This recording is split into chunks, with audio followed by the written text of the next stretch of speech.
Good morning, students. Well, I hope you all are fine. So, today we are going to start our seventh chapter Administration and Art and Architecture under the Delhi Sultanate. Delhi Sultanate was our previous chapter, and we have learned about many sultans, many dynasties. There were 5 dynasties in Delhi Sultanate.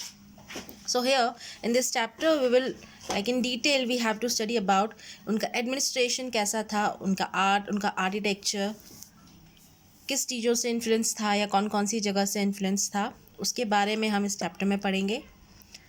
The rulers of Delhi सल्तनत were Turks और Afghans. When they came to India they brought with them ideas from Iran and central Asia.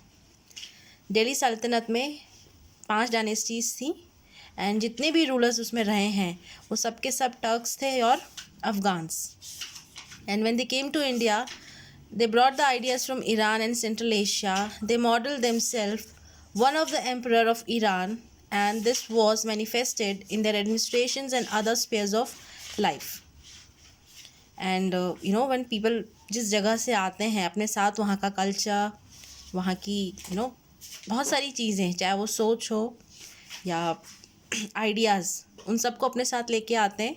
So similarly here also when they came from Iran and central Asia, अपने साथ वो क्या है, अपने जो spheres of life और administration का जो उनका तरीका था उसको भी अपने साथ लेकर आए. The sultan's office was the most important one in the सल्तनत.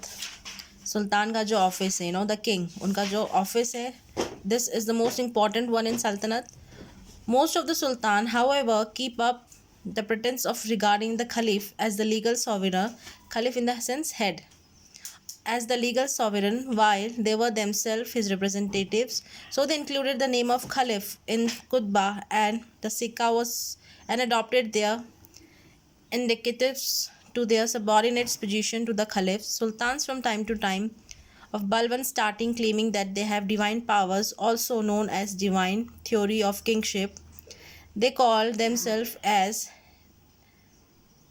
Naib-e-Khuda, deputy of God, and Zillahi, the shadow of God. So Sultan office is the most important in सल्तनत.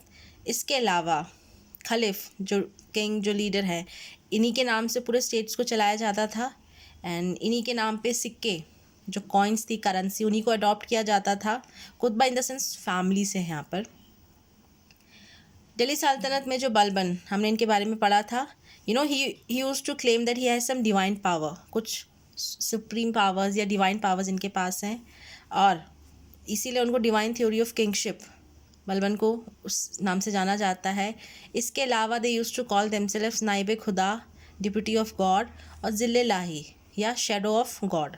खुद को वो ऐसा मानते थे जो सुल्तान्स थे उस समय, जैसे Balban. The sultan was vested with all the political, legal and military power. सुल्तान के पास सभी तरह की पावर्स होती थी, military, legal and politicals. He was responsible for the safety and security of the state. ये उसकी पहली रिस्पॉन्सिबिलिटी है एंड सबसे इम्पॉर्टेंट कि उसके स्टेट में जितने भी उसके सिटीजन्स हैं उसकी रिस्पॉन्सिबिलिटी और सिक्योरिटी की जिम्मेदारी उसी की है. He was the commander in chief of the military forces. The sultan used to be the commander in chief of the military forces. He was responsible for the maintenance of law and justice. For the purpose, judges were appointed. इसके अलावा the sultan he is responsible for maintaining the law and order, और इसी वजह से courts भी हुआ करते थे एंड जजेस भी हुआ करते थे. He used to appoint them. The Sultan acted as a court and appealed from the judges. A direct appeal could be made to the Sultan against any of his official. इसके अलावा जो officials, जो जजेस Kings appoint करते हैं, इनके खिलाफ भी कोई शिकायत है तो क्या है, किंग्स कोर्ट में वो जा सकते हैं और उनके खिलाफ कंप्लेंट्स भी कर सकते हैं. Now after the sultan, the second important thing, the ulemas. The ulemas, the religious leaders and theorists formed an important group in the सल्तनत. उसके बाद आते हैं उलेमास. आपने देखा होगा कोर्ट में होते हैं ये, स्पेशली रिलीजियस लीडर्स होते हैं. रिलीजन से रिलेटेड जो भी फैसले होते हैं यूजुअली किंग या सुल्तान इन्हीं से पूछ के या इन्हीं से डिस्कस करके लेते थे. Many of them were appointed to the high office and granted revenue free lands. Maximum जो जो सब थे वो अपॉइंट किए जाते थे हाई ऑफिसेज में, और उनको रेवेन्यू फ्री लैंड्स दिए जाते थे, they don't have to pay any tax.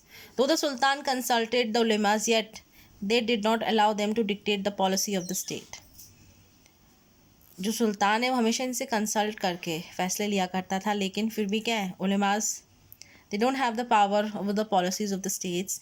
Many rulers framed their own laws along with the Muslim law. For example, Alauddin Khilji framed a law according to the needs of the state.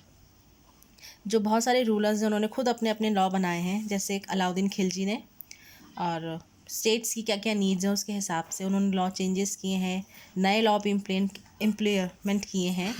Now the next is the court.